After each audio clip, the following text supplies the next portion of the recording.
In a small rural village surrounded by dusty roads and sun-baked fields lived a boy named Kairo. He was known by everyone, not because he had anything special, but because he had nothing at all. His pockets were always empty, his shoes were torn, his lunch was often just water. But Kairo carried something inside him that no one could see, a mind that refused to stay small. Kairo lived with his mother in a tiny hut made of mud and bamboo. Every morning he walked past big houses, big farms, and big shops owned by wealthy families. Sometimes the rich boys would laugh at him. "Why do you always look up, Kairo?" they teased. "You have nothing. Dreaming won't change that." But Kairo simply smiled. One day he would reply quietly, "I'll go beyond this village." He didn't know how, he didn't know when, but he believed it with all his heart. One afternoon, he went to the local market to help carry bags for a few coins. There he met Master Davin, an old shopkeeper known for his wisdom.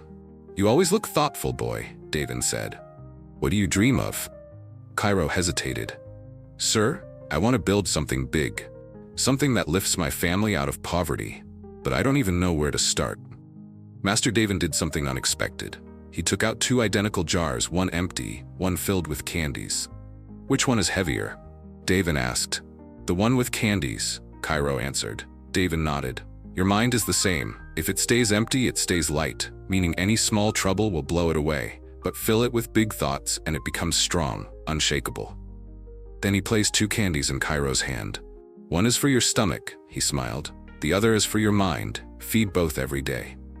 Something clicked inside the boy. Big thinking was not luxury, it was survival. That very night, Kairo sat outside his hut, staring at the stars. Instead of wishing life were easier, he asked himself, what if I could learn something valuable, something useful? No school would accept him because he couldn't afford books. So Kairo searched through trash piles, collected torn notebooks, and stitched them together. He trained his mind as if it were the only tool he owned, and in truth, it was. He studied whatever he found: old newspapers, broken textbooks, discarded manuals. Soon he began repairing neighbors' radios and lamps for a few coins. One day, a traveling engineer named Mr. Aldrin passed through the village. His motorbike broke down, and he asked if anyone knew basic repair. People laughed and pointed at Kairo. "This boy, he doesn't even own a pair of proper shoes."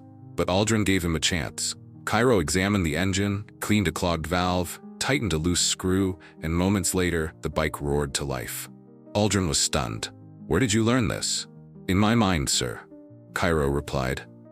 "And from every scrap of knowledge I could find." The engineer smiled. "You think bigger than your circumstances. I like that." He offered Kairo a scholarship to study mechanics at his workshop in the city. Years passed. Kairo studied harder than anyone else. He learned engineering, design, business, and leadership.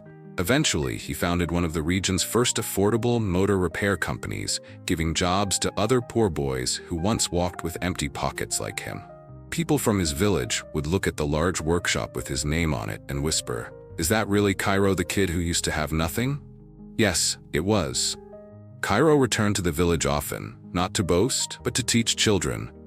It's not what your pockets hold that matters. It's what your mind refuses to let go of. If you think small, your life becomes small. But if you think big, even when you have nothing, your mind becomes the doorway to everything. Your circumstances can limit your pocket, but they can never limit your vision, unless you allow them to.